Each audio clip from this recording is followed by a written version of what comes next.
भारत के western zone के गुजरात, कच्छ, भुज से दिल तक जेडी चैनल पर मैं जितेश दवे आप सभी दोस्तों को नमस्कार, सत श्री अकाल, आदाब।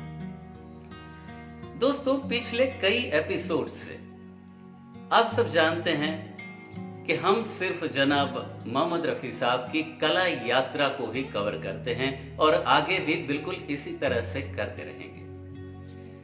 दोस्तों, हर एक एपिसोड्स के हर एक कंटेंट को आपके लिए ढूंढना और खास तौर से ऐसे कंटेंट को आपके लिए रखना जो कि जनाब मोहम्मद रफी साहब की कला यात्रा से कम जुड़ा हुआ हो, कम पॉपुलर हो, आप सभी दोस्तों के लिए ऐसे कंटेंट को हम रखने की अक्सर कोशिश करते रहते हैं। दोस्तों, हम सब जानते हैं कि रफी साहब के कला यात्रा के बहुत सारे पॉपुलर किस्सों में से कुछ ही किस्से ऐसे होंगे जिससे आप सब ना वाकिफ हों। ऐसा हो ही नहीं सकता, लेकिन फिर भी हमारी कोशिश यही रहती है, हमारी रिसर्च भी यही रहती है कि ऐसे ही कंटेंट को आपके लिए रखा जाए। एक ऐसे ही कंटेंट को जब हम सर्च करने की कोशिश कर रहे थे, उसी वक्त एक ऐसी घटना हमें मिली जो हम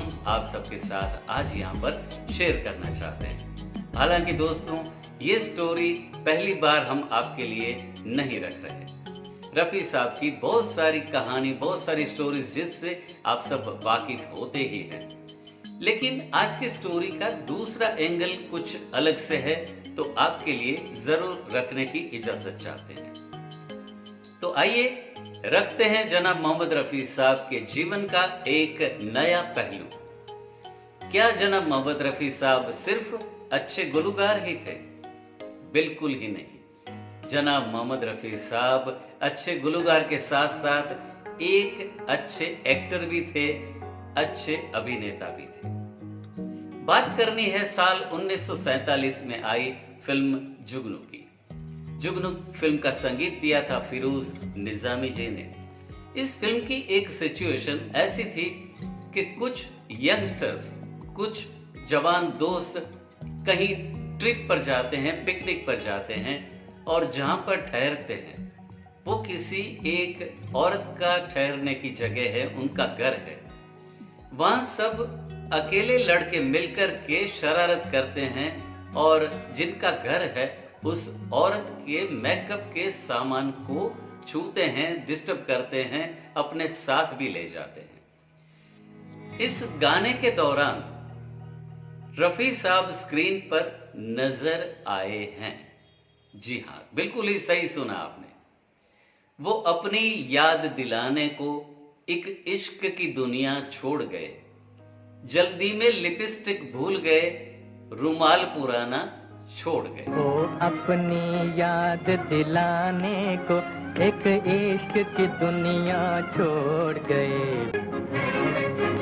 आशिक जो हुए थे हम उन पर दिन रात लगाते थे चक्कर। फिल्म जुगनू जो रिलीज हुई थी साल 1947 में।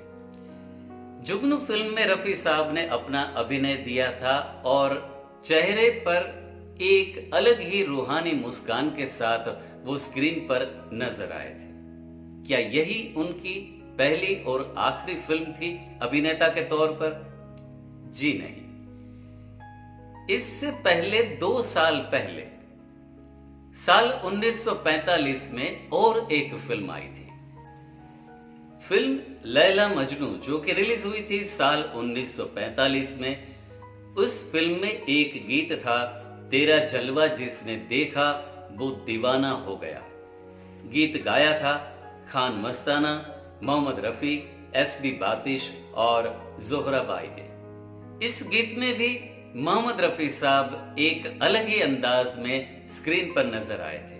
अगर होते मेरी आंखों के पर्दे उनके महमिल में, ये पर्दा भी उठ जाता और कोई देख ना पाता।